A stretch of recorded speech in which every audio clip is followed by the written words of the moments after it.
Hello, this is Mansha, and we are happy to launch Xenia Q&A sessions with Atul on digital marketing. In today's session, we cover some of the myths related to email marketing and what you need to do to ensure that you can get maximum results from your email marketing campaigns.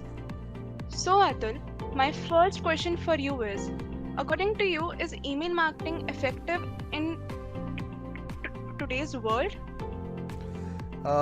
Yes, Mancha, it's a question that a lot of people have actually asked me. Today, I think if you really compare across the different marketing channels, email marketing Hmm. is the most cost-effective, channel that is actually available. So you are able to reach a multitude of recipients from your target market extremely efficiently and at very low cost. So it is really very efficient even today.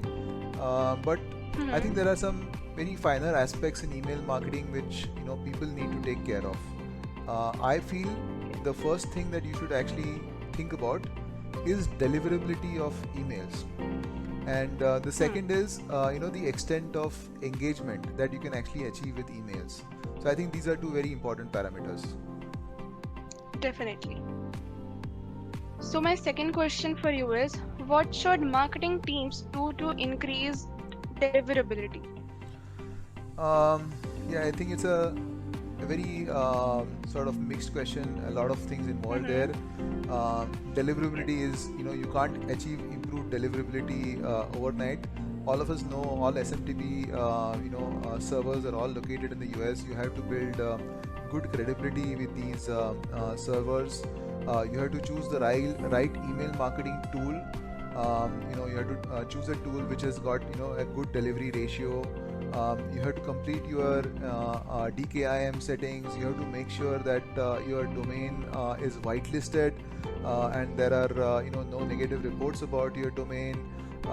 You have to also ensure that your lists are actually clean, so that your bounce ratio on the campaigns is minimal. The moment you actually start receiving more than 15% bounce on your campaigns, you will actually be flagged up for compliance by most of the service providers, and your reputation as a email sender starts going down. So your credibility starts going down, your deliverability also starts going down. So I think these are some of the things that you have to keep doing.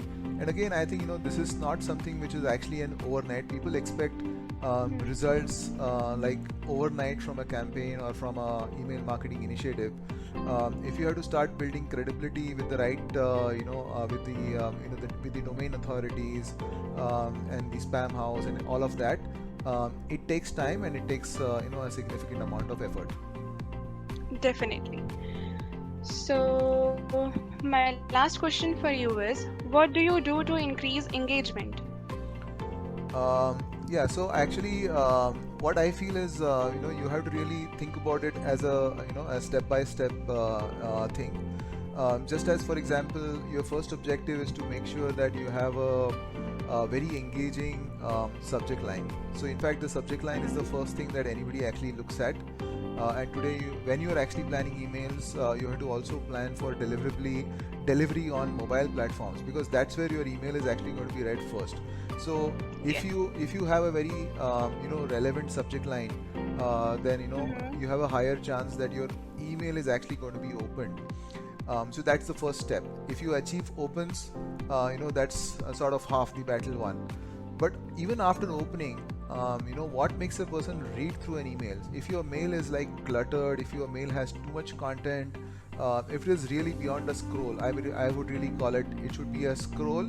It should be maybe a two three. It should be within a scroll. It should be two three paragraphs at the most, with the proper text highlighted.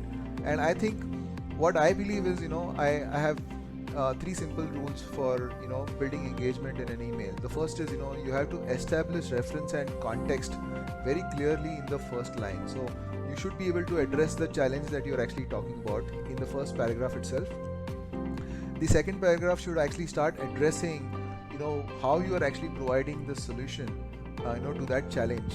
And then the third thing that you need to talk about is what is it that you are actually providing in terms of a call to action, what is the offer that you're actually going to talk about.